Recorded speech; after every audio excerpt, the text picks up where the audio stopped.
वो दिन मुझे आज भी याद है जब भैया ऑफिस टूर पर बाहर गए थे और मैं पहली बार भाभी के साथ घर पर अकेला था। उस दिन जो कुछ भी हुआ उसने मेरी जिंदगी की सोच ही बदल दी।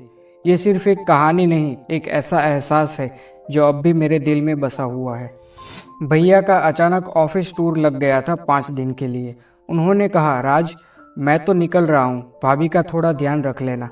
मैंने हल्की मुस्कान के साथ सिर हिला दिया, लेकिन मन ही मन कुछ और ही चल रहा था। भाभी मतलब नव्या भाभी जितनी प्यारी दिखती थी उतनी ही समझदार भी। उनका अंदाज थोड़ा मस्त मस्त था, लेकिन बहुत सलीके वाला। भैया के जाने के अगले दिन सुबह सुबह भाभी ने आवाज दी, राज ब्रेकफास्ट तैयार है, फ्रेश हो जा, मैं वेट कर रही हूँ। मैं जैसे ही किचन में पहुंचा, भाभी ने मुस्कुराते हुए कहा, तुम्हारे बिना ये घर एकदम सूना सूना लगता है। मेरे दिल की धड़कन एक पल को तेज हो गई। मैंने हल्के से मुस्कुराकर कहा, तो फिर अब मैं हूं ना, अकेला तो छोड़ूंगा नहीं आपको। दिन बीतते गए, हम दोनों एक साथ ब्रेकफास्ट करते, साथ में टीवी देखते और शाम को छत पर बैठकर चाय पीते। वो हंसी, वो मस्ती कुछ अलग ही एहसास देने लगी थी। एक दिन बारिश हो रही थी और लाइट चली गई।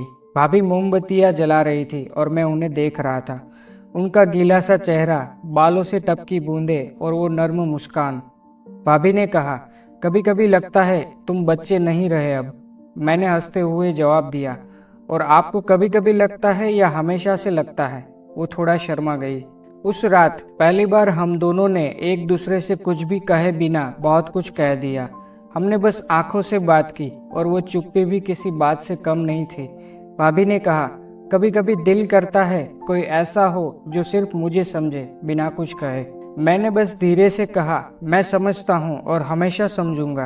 अगले दिन शाम को भाभी ने कहा, राज चलो आज हम कुछ स्पेशल डिनर बनाते हैं मिलकर। हम दोनों किचन में साथ थे, पास पास, कभी हाथ टकराते तो कभी नजरें मिलती। जब खाना बन गया तो मैंने कहा, भाभी आप तो बहुत स्पेशल है, इतना कुछ अकेले मैनेज करती है और इतनी खूबसूरत भी है। वो मेरी तरफ देखकर बस मुस्कुरा दी और धीरे से बोली, तुम्हारी ये बातें किसी को भी स्पेशल फील करा दे।